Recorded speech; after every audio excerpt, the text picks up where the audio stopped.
When I decided to come to China, I honestly had no idea what my social life would look like. I'd heard great things from others, but I still wasn't sure what to expect. But when I arrived, something surprised me right away.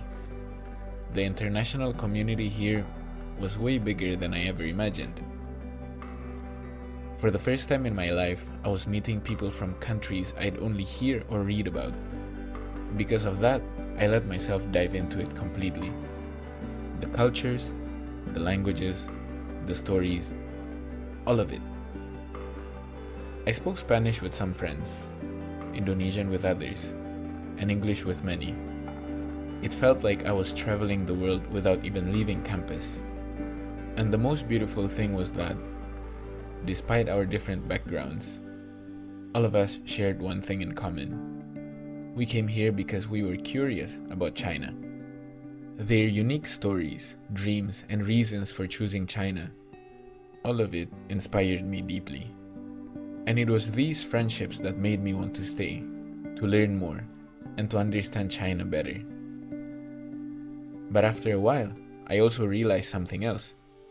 Even though I had friends from everywhere, I still didn't have many local friends who could help me understand China from a local's perspective. The thought scared me a little. My Chinese wasn't strong enough to express everything I wanted to say. I didn't know how to start, and honestly, I was afraid to step out of my comfort zone. But then one day, I asked myself something simple. What if bonding doesn't have to start with perfect words? What if it simply starts with shared joy? Because happiness, excitement, laughter, those don't really need a language. At least not at the beginning. So I chose something that has always made me happy. Tennis. A sport I love, and a sport I could share with anyone that was willing to play. I didn't expect it, but tennis became the main channel that allowed me to connect with local students. On the court, we didn't need perfect sentences.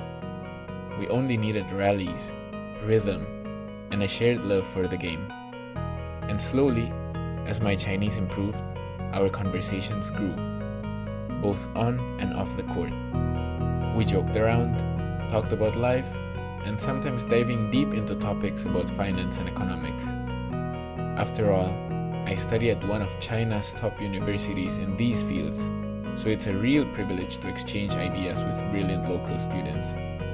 It was the same with international friends.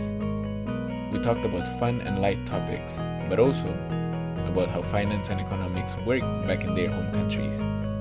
And that, it made me feel like the world was teaching me from every angle. And through all these interactions, I understood something important. A sense of belonging doesn't come automatically when you move somewhere. It comes from people, from shared moments, from the things that make us all genuinely happy. If you know what brings you joy, and you find people who share that joy, I'm sure that friendship will grow naturally, effortlessly, and beautifully. That's how it happened for me.